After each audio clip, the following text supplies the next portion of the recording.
ketemu lagi bersama saya Mufidatunisa. Kali ini saya akan menjelaskan unsur-unsur cuaca. Selamat menyaksikan.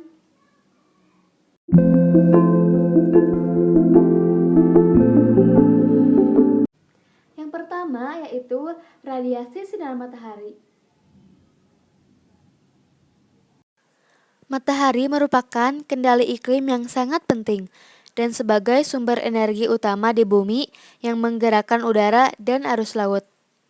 Definisi radiasi adalah alih energi yang terjadi tanpa membutuhkan medium untuk mentransmisikannya. Pancaran energi yang berasal dari proses termonuklir yang terjadi di matahari. Energi radiasi matahari ini berbentuk sinar dan gelombang elektromagnetik. Spektrum radiasi matahari sendiri terdiri dari dua, yaitu sinar gelombang pendek dan sinar gelombang panjang.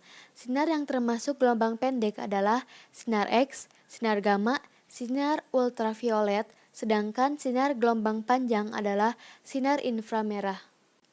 Jumlah total radiasi yang diterima di permukaan bumi tergantung 4 faktor. Yang pertama jarak matahari, yang kedua intensitas radiasi matahari, yang ketiga panjang hari atau sun duration, yang keempat pengaruh atmosfer.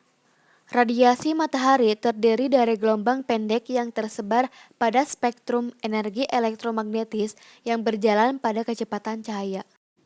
Yang kedua yaitu lamanya penyinaran matahari dan sudut datang matahari.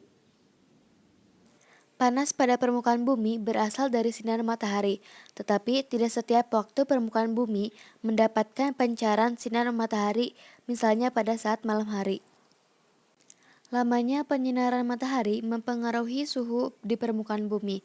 Wilayah yang mendapat sinar matahari dalam jangka waktu yang sangat lama, suhunya lebih tinggi dibandingkan wilayah yang lebih pendek mendapat sinar matahari.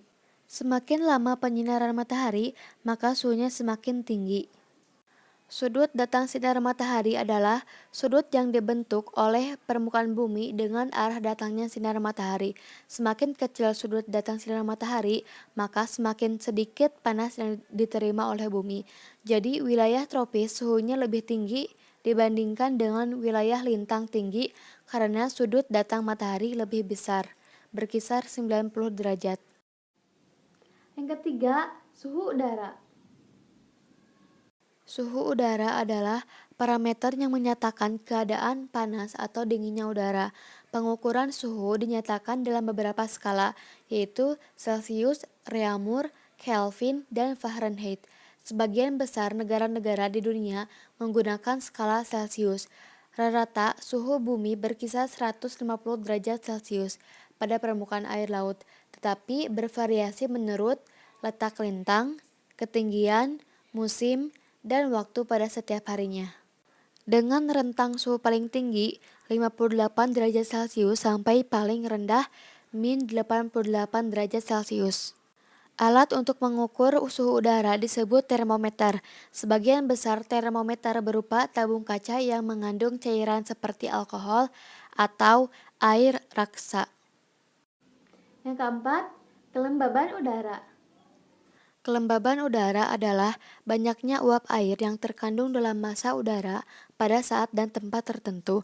Kemampuan udara untuk menangkap uap air terbatas. Kelembaban udara menurun ketika suhu udara naik dan meningkat ketika suhu udara menurun atau dingin. Akibatnya, kelembaban relatif udara tertinggi terjadi pada saat fajar hari, ketika suhu pada saat itu terendah.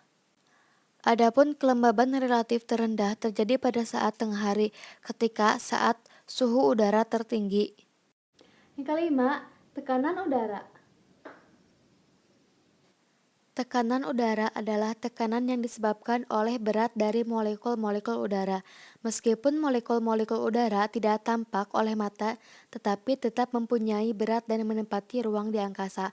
Molekul-molekul yang menempati angkasa dapat dimampatkan dalam volume ruang yang lebih kecil.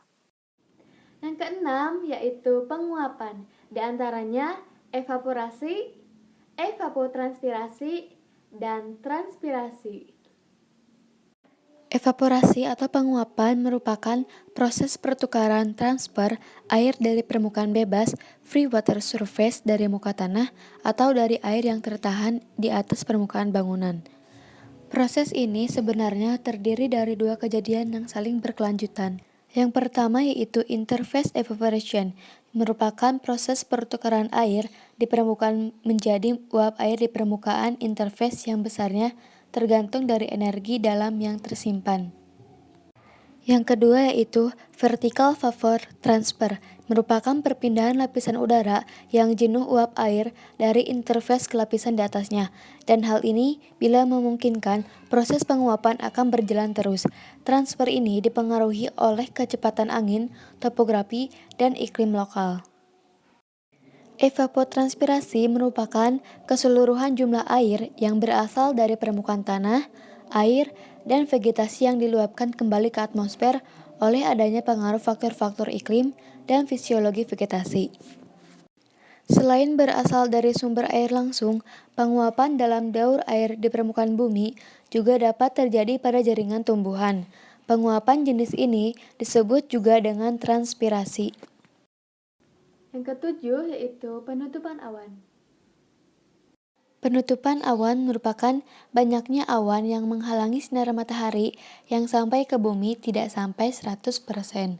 Awan atau uap air yang terkondensasi kemudian turun ke permukaan bumi sebagai hujan karena pengaruh angin panas atau perubahan suhu.